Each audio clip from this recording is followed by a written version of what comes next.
Ravi Colours இன்றைய trending பெண்களுக்கான exclusive கலெக்ஷனுடன் kurtis, palazzo pant, Patiala pant, துப்பட்டாக்கள், ஷேப்வேர்கள், நைட்டிகள், பிராண்டட் உள்ளாடைகளும் கிடைக்கும். ரவி கலர்ஸ், நேரு வீதி, ராஜா தியேட்டர் சிக்னல் அருகில், புதுச்சேரி. வணக்கம். முக்கிய செய்திகள். அரசு பதவியிலிருந்து நீக்கி விசாரணை நடத்த வலியுறுத்தி ஆளுநரிடம் கடிதம்.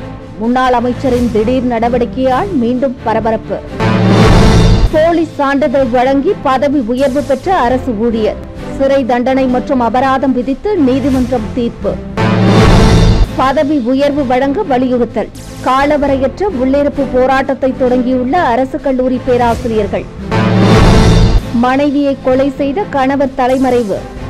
காவல்துறையினரின் முதற்கட்ட விசாரணையில் திடுக்கிடும் தகவல். நம்ம பாண்டிச்சேரிக்கு ரிலையன்ஸ் ஃபேஷன் வேர்ல்ட் வந்தாச்சு. குவாலிட்டியான பிராண்டட் ஆடைகள் கம்மியான விலையில. எங்க தெரியுமா? அண்ணா சாலை ரத்னா தியேட்டர் பக்கத்துல இருக்க நம்ம ரிலையன்ஸ் ஃபேஷன் வேர்ல்ட் தான். இங்க கலெக்ஷன்ஸ் எல்லாமே ட்ரெண்டுக்கு ஏத்த மாதிரி இருக்கு. இப்போ தீபாவளி மற்றும் ஓபனிங் ஆஃபரா 1999 ரூபாய்க்கு மேல பர்ச்சேஸ் பண்ற அனைவருக்கும் Cello brand dinner set, John Players duffle bag மற்றும் அமெரிக்கன் டூரிஸ்டர் ட்ராலி பேக் போன்ற பரிசுகளும் இருக்கு. Reliance Fashion World, number 460, Anna Salai, Ratna theatre அருகில், புதுச்சேரி. இனி விரிவான செய்திகள். அரசு பதவியிலிருந்து நீக்கி தன் மீது விசாரணை நடத்துமாறு ஆளுநர் கைலாஷ்நாதனிடம் முன்னாள் அமைச்சர் மல்லாடி கிருஷ்ணராவ் வலியுறுத்தியுள்ளது மீண்டும் பரபரப்பை ஏற்படுத்தியுள்ளது. புதுச்சேரி மாநில காங்கிரஸ் தலைவர் வைத்திலிங்கம் எம்பிக்கும் முன்னாள் அமைச்சர் மல்லாடி கிருஷ்ணராவுக்கும் இடையே மோதல் ஏற்பட்டுள்ளது. இருவரும் ஒருவர் மீது ஒருவர் ஊழல் குற்றச்சாட்டுகளை கூறி வருகின்றனர். இந்நிலையில் ஏனாம் சென்றிருந்த மாநில காங்கிரஸ் தலைவர் வைத்திலிங்கம் எம்பி மல்லாடி கிருஷ்ணராவ் அமைச்சராக இருந்தபோது கமிஷனை மட்டுமே குறிக்கோளாக கொண்டு செயல்பட்டதாகவும் அவரால் ஏனாம் வளர்ச்சி பெறவில்லை என்று குற்றம் சாட்டியிருந்தார். இதற்கு பதிலளித்த மல்லாடி கிருஷ்ணராவ் தன் மீதான குற்றச்சாட்டுகளுக்கு சிபிஐ விசாரணைக்கு தயாராக உள்ளதாகவும் 2008 முதல் 2011 ஆண்டு வரை கலால்துறை அமைச்சராக இருந்தபோது மதுபான தொழிற்சாலைகளிடம் மாதந்தோறும் கமிஷன் பெற்றது யார் என நிரூபிக்க தயாராக உள்ளதாகவும் சமூக வலைதளத்தில் வீடியோ பதிவிட்டிருந்தது பரபரப்பை ஏற்படுத்தியிருந்தது. இந்நிலையில் கடந்த 4ஆம் தேதி ஏனாம் காங்கிரஸ் நிர்வாகிகள் புதுச்சேரி காங்கிரசாருடன் சேர்ந்து ஆளுநர் கைலாஷ்நாதனை சந்தித்து மனு அளித்ததாக கூறப்படுகிறது. அப்போது ஏனாம் மக்களுக்கு மழை நிவாரணமாக 5000 ரூபாய் வழங்க வேண்டும் என வலியுறுத்தியதோடு அமைச்சர் மல்லாடி கிருஷ்ணராவ் மீதான ஊழல் குற்றச்சாட்டுகளை விசாரிக்க வேண்டும் எனவும் தெரிவிக்கப்பட்டிருந்தது.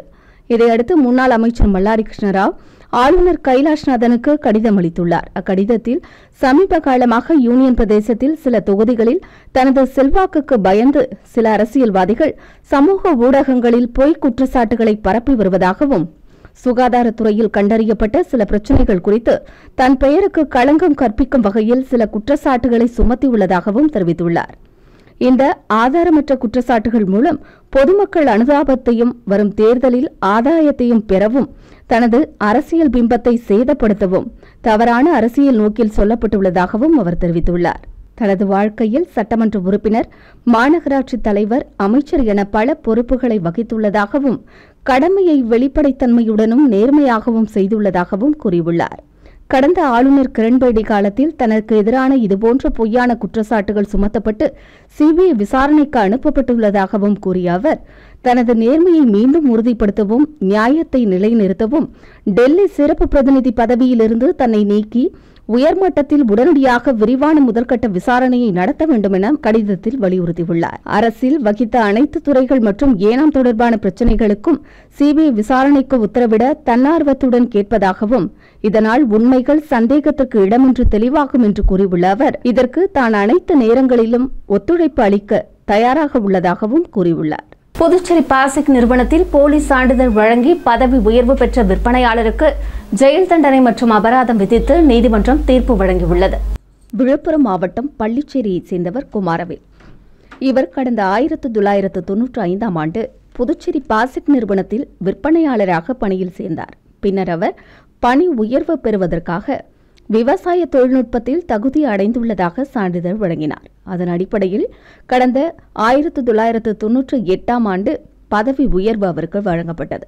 இதற்கிடையே அவர் வழங்கிய சான்றிதழ் மீது சந்தேகம் ஏற்பட்ட நிலையில் சோதனை செய்தபோது அது போலி சான்றிதழ் என தெரியவந்தது. இதுகுறித்து பாப்ஸ்கோ நிறுவனத்தின் முதன்மை இயக்குநர் நடராஜன் கோரிமேடு காவல் நிலையத்தில் புகார் அளித்தார். புகாரின் அடிப்படையில் காவல்துறையினர் வழக்கு பதிவு செய்து குமாரவேலுவை கைது செய்தனர். இவ்வழக்கு புதுச்சேரி முதலாவது குற்றவியல் நீதிமன்றத்தில் நீதிபதி சேரலாதன் முன்னிலையில் நடைபெற்று வந்தது. வழக்கில் விசாரணை அனைத்து முடிவடைந்து தீர்ப்பு வழங்கப்பட்டுள்ளது. இதில் குமாரவேலுக்கு 6 நாட்கள் ஜெயில் தண்டனையும் 3000 ரூபாய் அபராதமும் விதிக்கப்பட்டுள்ளது. 15 ஆண்டுகளாக பதவி உயர்வு வழங்கப்படாததற்கு கண்டனம் தெரிவித்து அரசு கல்லூரி பேராசிரியர்கள் காலவரையற்ற உள்ளிருப்பு போராட்டத்தை துவக்கியுள்ளனர். புதுச்சேரி அரசு கல்லூரிகளில் பணியாற்றும் துணை பேராசிரியர்களுக்கு கடந்த 15 ஆண்டுகளாக பதவி உயர்வு வழங்கப்படவில்லை. இந்நிலையில் புதுச்சேரி அரசின் உயர்கல்வித்துறை பதவி உயர்வை தாமதப்படுத்தி வருவதை கண்டித்து கல்லூரி பேராசிரியர்கள் பல கட்ட போராட்டங்களை நடத்தி வந்தனர். நீதிமன்றத்தில் வழக்கு தொடர்ந்தும் கல்லூரி பேராசிரியர்களின் கோரிக்கையை இதுவரை அரசு நிறைவேற்றவில்லை. எனவே தங்களின் பதவி உயர்வு கோரிக்கையை வலியுறுத்தி சட்டசபை பின்புறம் கடந்த 2ஆம் தேதியன்று உண்ணாவிரத போராட்டத்தில் ஈடுபட்ட அவர்கள் காஞ்சி மாமுனிவர் பட்ட மேற்படிப்பு மையம் மற்றும் ஆராய்ச்சி நிறுவனத்தில் காலவரையற்ற உள்ளிருப்பு போராட்டத்தை துவக்கியுள்ளனர். போராட்டத்திற்கு போராட்டக்குழு ஒருங்கிணைப்பாளர்கள் பாலமுருகன், சங்கரையா, இளங்கோ ஆகியோர் தலைமை தாங்கினர். மாணவர்களை பாதிக்காத வண்ணம் வகுப்புகளை எடுத்து பின்னர் சுழற்சி முறையில் உள்ளிருப்பு போராட்டத்தில் ஈடுபட்டுள்ளது குறிப்பிடத்தக்கது. போராட்டத்தில் புதுச்சேரி அரசு கல்லூரிகளில் பணியாற்றும் பேராசிரியர்கள் பலர் பங்கேற்று தங்களது கோரிக்கைகளை வலியுறுத்தி வருகின்றனர். எங்களுடைய நோக்கம் மாண்புமிகு கல்வி அமைச்சர் மற்றும் முதலமைச்சர் அவர்கள் ஒப்புதல் அளித்த பிறகு 3 முறை மேதகு துணைநிலை ஆளுநர் மூலமாக இந்த கோப்புகள் திருப்பி அனுப்பப்பட்டுள்ளன. ஆகையால் மேதகு துணை ஆளுநரிடம் இந்த உள்ளிருப்பு போராட்டம் மூலமாக நாங்கள் வைக்கும் கோரிக்கை, எங்களை அழைத்து பேசி அந்த பேச்சுவார்த்தையில் மாண்புமிகு கல்வி அமைச்சர் மற்றும் முதலமைச்சரோடு பேச வேண்டும் என்று கூறிக்கொண்டு ஒரு சுமூகமான முடிவை எடுத்து அனைவருக்கும் பதவி உயர்வு வழங்க வேண்டும், மிக விரைவில் வழங்க வேண்டும் என்று கேட்டுக்கொண்டுதான் இந்த உள்ளிருப்பு போராட்டத்தை ஆரம்பித்துள்ளோம். புதுச்சேரி பிராந்தியம் ஏனாமில் மனைவியை கொலை செய்துவிட்டு தலைமறைவாக உள்ள பெயிண்டரை காவல்துறையினர் தேடி வருகின்றனர். புதுச்சேரி மாநிலம் ஏனாம் பிராந்தியத்தில் உள்ள பெல்லாரி வீதியைச் சேர்ந்தவர் நாணி பெயிண்டர் வேலை செய்து வருகிறார். இவரது மனைவி தீனா. இவர்களுக்கு 5 வயதில் பெண் குழந்தை உள்ளது. இவர்கள் வாடகை வீட்டில் வசித்து வரும் நிலையில் 4ஆம் தேதி காலை தீனா படுக்கையில் மயங்கிய நிலையில் கிடந்துள்ளார். அதைக் கண்டு அவரது மகள் அவரை எழுப்ப முயன்றபோது தீனா கண் விழிக்காததைக் கண்டு அதிர்ச்சியடைந்தார். உடனடியாக அருகில் உள்ள உறவினர்களுக்கு தகவல் தெரிவித்தார். உறவினர்கள் உடனடியாக வந்து தீனாவை மீட்டு சிகிச்சைக்காக ஏனாம் அரசு மருத்துவமனைக்கு கொண்டு சென்றனர். அங்கு தீனாவை பரிசோதித்த மருத்துவர்கள் அவர் ஏற்கனவே இறந்துவிட்டதாக தெரிவித்தனர். இதுகுறித்து காவல்துறையில் புகார் தெரிவிக்கப்பட்டதை அடுத்து காவல் ஆய்வாளர் வரதராஜன் தலைமையிலான காவலர்கள் சம்பவ இடத்திற்கு விரைந்து வந்து விசாரணை நடத்தினர். மேலும் வழக்கு பதிவு செய்து விசாரணை மேற்கொண்டதில் தீனாவின் நடத்தையில் நாணிக்கு சந்தேகம் இருந்ததாக கூறப்படுகிறது. இது தொடர்பாக கணவன் மனைவி இடையே அடிக்கடி தகராறு ஏற்பட்டுள்ளதாகவும் அதேபோல் 3ஆம் தேதி இரவும் தகராறு ஏற்பட்டுள்ளது என கூறப்படுகிறது. வாக்குவாதம் முற்றிய நிலையில் தீனாவின் கழுத்தை நெரித்தும் முகத்தில் கைகளில் கத்தியால் குத்தியும் கொடூரமாக தாக்கிவிட்டு நாணி தப்பி ஓடியதும் இதில் மயங்கி விழுந்த அவர் பரிதாபமாக உயிரிழந்ததும் காவல்துறையின் முதற்கட்ட விசாரணையில் தெரியவந்துள்ளது. இதையடுத்து தலைமறைவான நாணியை காவல்துறையினர் வலைவீசி தேடி வருகின்றனர். இதனிடையே சந்தேகத்தால் கணவனே மனைவியை கொலை செய்த சம்பவம் ஏனாம் பகுதியில் பெரும் பரபரப்பையும் சோகத்தையும் ஏற்படுத்தியுள்ளது. புதுச்சேரி மற்றும் காரைக்கால் நீதிமன்றங்களுக்கு ஒப்பந்த அடிப்படையில் உதவி அரசு வழக்கறிஞர்கள் நியமனம் செய்யப்பட்டதற்கான பணி ஆணைகளை முதலமைச்சர் ரங்கசாமி வழங்கினார். புதுச்சேரி ஆளுநர் கைலாஷ்நாதன் 5 வழக்கறிஞர்களை உதவி அரசு குற்றவியல் வழக்கறிஞர்களாக ஒப்பந்த அடிப்படையில் பணியமர்த்த அனுமதி வழங்கினார். அதன்படி குற்றவியல் நடுவர் நீதிமன்றம் 4ற்கு இளங்கோவன், மகளிர் நீதிமன்றத்திற்கு ஜெயமாரிமுத்து, குற்றவியல் நடுவர் நீதிமன்றம் 5ற்கு ஜெரால்டி மானுவேல், குற்றவியல் நடுவர் நீதிமன்றம் 7 தேவேந்திரன், காரைக்கால் குற்றவியல் நடுவர் நீதிமன்றத்திற்கு ஏசுராஜ் ஆகியோர் ஒப்பந்த அடிப்படையில் உதவி அரசு குற்றவியல் வழக்கறிஞர்களாக நியமனம் செய்யப்பட்டுள்ளனர். அதற்கான பணி ஆணைகளை முதலமைச்சர் ரங்கசாமி சட்டசபை வளாகத்தில் வழக்கறிஞர்களிடம் வழங்கி வாழ்த்து கூறினார். அப்போது சட்டத்துறை செயலர் விக்ராந்த் ராஜா, சார்பு செயலர் ஜான்சி ஆகியோர் உடனிருந்தனர். வாக்காளர் திருத்த பணிகளில் எந்த தவறும் நடைபெற விடாமல் விழிப்புடன் செயல்பட வேண்டுமென திராவிட முன்னேற்றக் கழக வாக்குச்சாவடி நிலை முகவர்களுக்கு அக்கட்சியின் மாநில அமைப்பாளர் சிவா பல்வேறு ஆலோசனைகளை வழங்கினார்.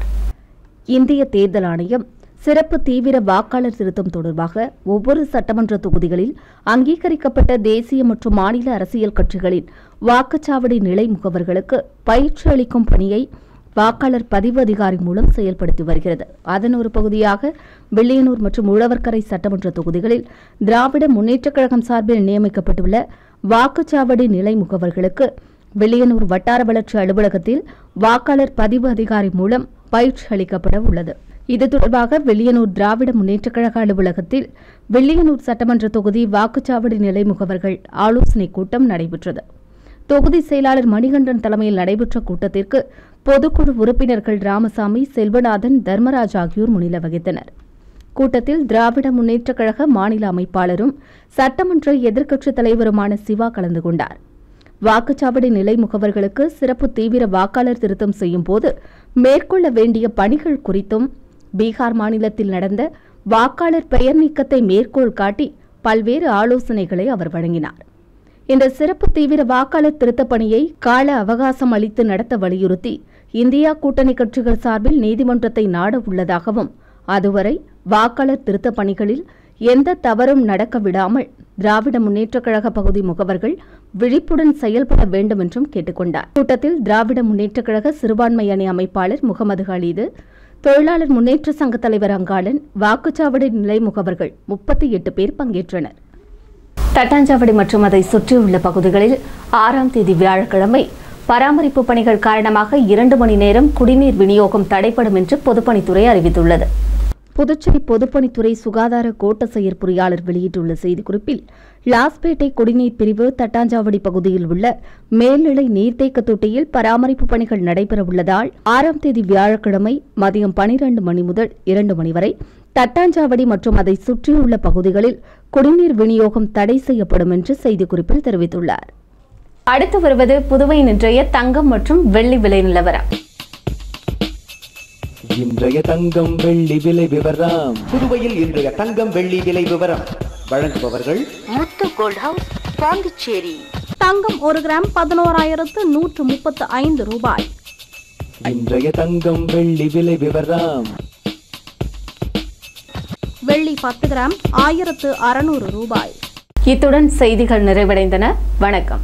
உங்கள் AMN டிவி செய்திகளை யூடியூபில் உடனுக்குடன் காண AMN டிவி பாண்டிச்சேரி சேனலை சப்ஸ்கிரைப் செய்யுங்கள். பெல் பட்டனை மறக்காமல் கிளிக் செய்யுங்கள்.